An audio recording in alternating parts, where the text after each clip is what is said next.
Você já se relacionou com uma autista? Agora, imagina namorar uma autista que não sabe que é autista, tem hiperfoco em autoconhecimento e ainda acha que se conhece. Oi Cisne, meu nome é Luna e eu fui diagnosticada tardiamente com autismo, TDAH, altas habilidades, superdotação e eu estou aqui me desafiando no YouTube para ter constância. E para acompanhar esse processo, se inscreve. Essa semana eu recebi o pedido de uma seguidora lá daquela rede que o povo fica fazendo pose, sabe? E ela me pediu o seguinte: depois poderia fazer um vídeo sobre TDAH e relacionamentos? Tenho enorme dificuldade nisso, ainda mais quando revelo meu diagnóstico.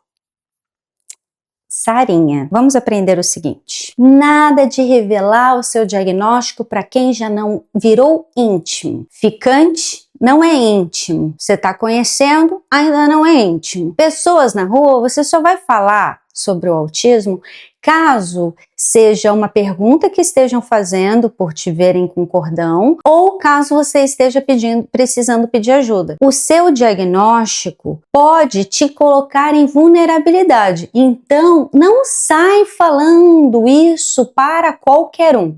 Dito isso, confesso que é um tema que eu tenho dificuldade de abordar, afinal eu tenho 39 anos de existência e há pelo menos 20 anos colecionando relacionamentos fracassados. Mas pensando que eu não devo ser a única autista a enfrentar problemas com relacionamento, tomei coragem e vim falar sobre esse tema. E o pior erro que eu cometi foi entrar no mercado de relacionamentos amorosos sem ter a mínima ideia do que eu estava fazendo. E eu explico. Antes do diagnóstico, como uma boa autista, eu fantasiava minha vida amorosa. E não foi diferente com os meus parceiros, onde eu criava expectativas sem nenhuma promessa do outro.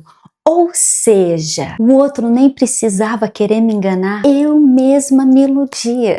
Hoje, com o diagnóstico, eu percebo quando eu começo a criar essas fantasias e paro com elas antes de me iludir. Isso tem me protegido de promessas vazias e também da minha própria ilusão. Outra coisa que eu costumava fazer, mas eu não tinha consciência que fazia, confundir hiperfoco com amor. Sem o diagnóstico, eu até cheguei a perceber que eu tinha um traço meio sombrio, meio tóxico, que era de me apaixonar perdidamente pela pessoa, me dedicar e do absoluto nada perder o interesse por completo. E isso me deixava muito desconfortável, até porque parecia que era de propósito que eu estava usando a pessoa para o meu ego, ou sei lá, eu até cheguei a pensar que eu era narcisista, fui procurar terapia para minha psicóloga avaliar se eu era narcisista, e a psicóloga já começou falando assim: ó, querida, se você veio buscar terapia, é bem provável que você não seja narcisista. Mas falando sério, eu sinto muito todas as vezes que eu me enganei, porque era como se eu estivesse brincando com os sentimentos dos outros, e quando você faz isso de propósito, eu não sei o que a pessoa sente, deve ser prazer. Eu sinto culpa. Mas é claro que com o diagnóstico eu aprendi a diferenciar o que é hiperfoco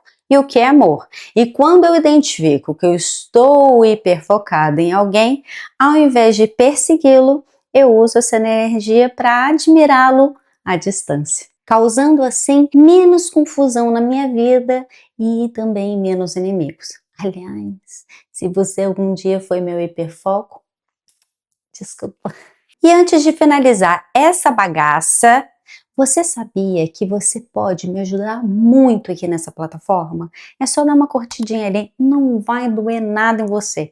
E faz isso aí, nem que seja por dó, vai. Agora, sem querer ser gatilho para ninguém, mas talvez já sendo, desde o meu diagnóstico eu venho praticando o celibato total. Não por uma questão religiosa ou espiritual, mas porque eu refleti sobre as minhas relações passadas e percebi que provavelmente eu tive mais relações íntimas onde eu fui violada do que de fato amada. E tem outra coisa, algo que eu não me orgulho, mas que eu percebi também, que eu via o SEXO como uma moeda de troca.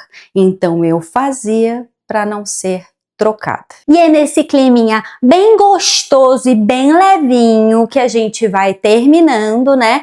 Mas não deixe de me responder aqui nos comentários. Você já namorou? E se sim, qual foi o maior ou vem sendo o maior desafio que você tem enfrentado? Agora, você que nunca namorou não vai ficar de fora não. Me conta aqui, como que tá a vida de solteiro? Tá aproveitando? Queria estar namorando? Um beijo, um queijo e tchau! Fui!